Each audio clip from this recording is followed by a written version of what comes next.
Welcome to Should I Read It? Should I Read It is a weekly podcast that takes a deep dive into books.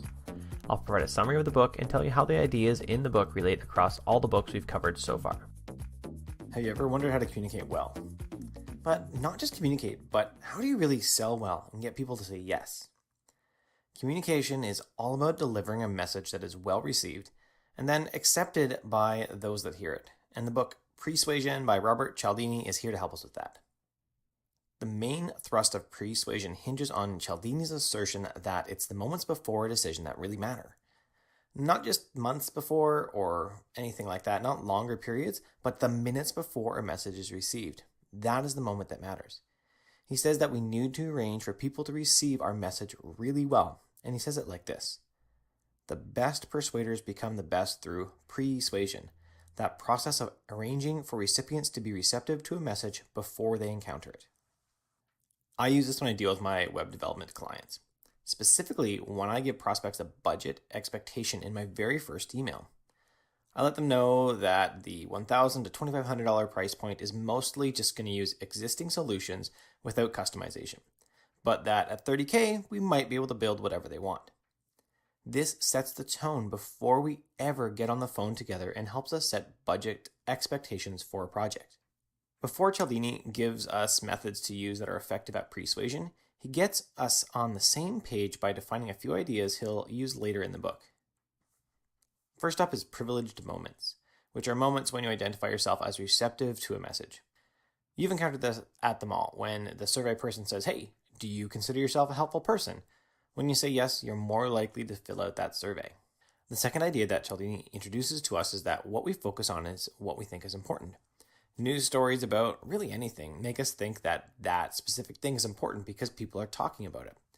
We ultimately do a poor job of filtering the things that really are important and rely on some external feeds to decide this for us, even if we truly don't care about these things. Closely tied to this is we assign causality for an event to the thing that we focus on. We often do this with money when we assume that the payment for an endeavor causes the work to happen. It doesn't. In my client work, this is often seen when a client offers to pay me more for work and I still say no, because the project isn't interesting enough or I'm just too busy already. The money doesn't matter. It's an external factor that causes me to decide to not do the work most often. Cialdini also has an interesting point around our need and desire to help other people. This is what he says. Several decades worth of research shows that, in general, the more someone needs our help, the more obligated we feel to provide it. The more guilty we feel if we don't provide it, and the more likely we are to provide it. To wrap it all up, for the marketer, it's all about getting people to focus on the thing you want them to attribute causality to. If you're selling a course, that means you show that the results of your prospects want are exactly what happens because of your course, maybe through testimonials. From here, Cialdini gets deeper into things that draw our attention. Of course, as we talk about what gets our attention, some of the expected things show up like sexual stimuli and violence. We're drawn to pay attention to both of these things, and we all know this already. Another thing that we're drawn to pay attention to is stuff that changes in our environment. Interestingly, Pavlov's famous dogs did not display their famous behavior if someone new came into the room or if the room was changed.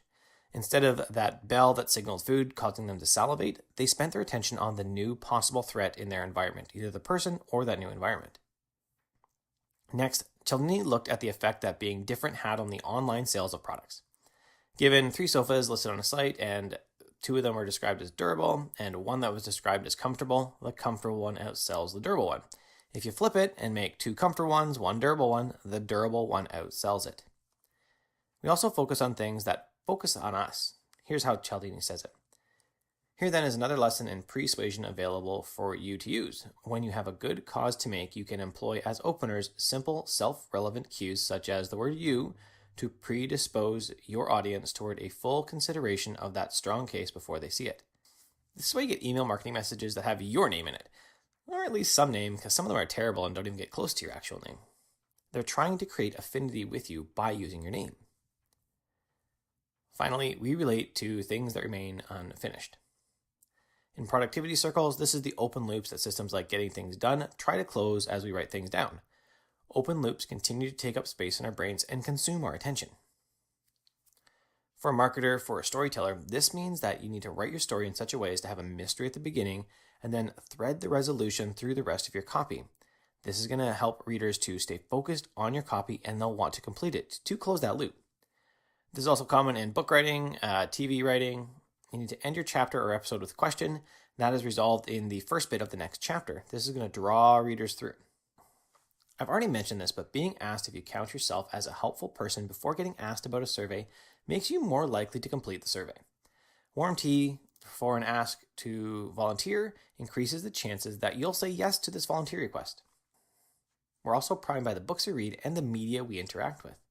When primed with violent words, we are more likely to make aggressive choices.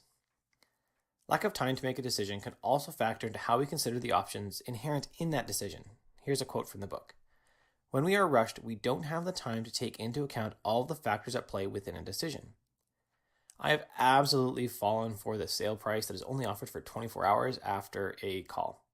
If I wait, the $2,000 price turned into $5,000. And I admit to pushing my finances, both myself personally and my family's hard, to make that $2,000 course work. This short-circuiting of good decision-making procedures is what marketers are counting on with their always closing sales. And yeah, I hate them. You'll never find them on my stuff. Now, we are not totally helpless in the face of these tactics. Obvious product placement in movies and online causes many people to correct for their blatant placement and demote the product in their mind. We can also reduce our susceptibility to these marketing tactics by creating if-then plans. Cialdini uses dessert as an example when we tell ourselves that if we are offered dessert at a restaurant, we will then order mint tea. For a purchase, you could say that if the purchase is over $200, you will take at least 48 hours to make the decision, regardless of any time-limited sales that are offered.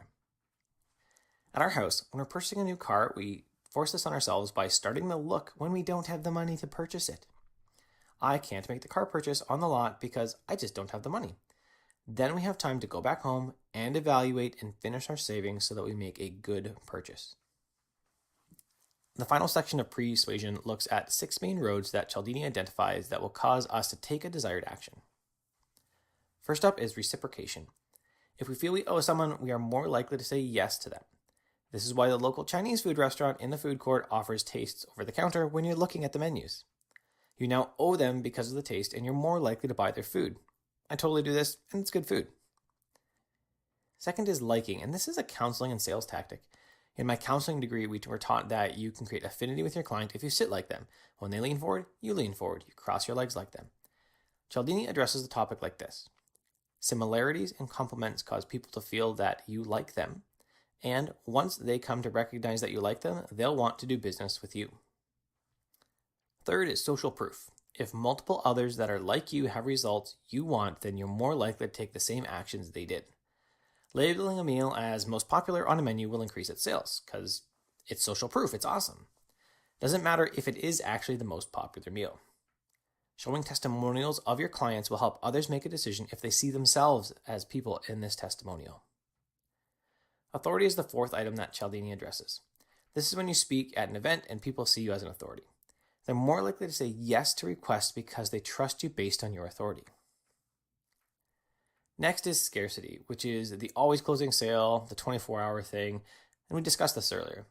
We want what we can't have. This time limitation makes us want it more. Here's what Cialdini says. In the consumer's mind, any constraint on access increased the worth of what was being offered. Finally, we address consistency. This is the idea that people want to act in ways that they view as consistent with their existing behavior and their personality. I read about one study that asked people to put a small political sign on their lawn, and then people returned in about a week and asked to put a huge one on it. If you said yes to the small sign, you are much more likely to say yes to the huge sign than if you were just asked about the huge one up front. At the end of the book, Cialdini finally addresses the ethical implications of his work with this question. Just because we can use psychological tactics to gain consent doesn't mean we are entitled to them.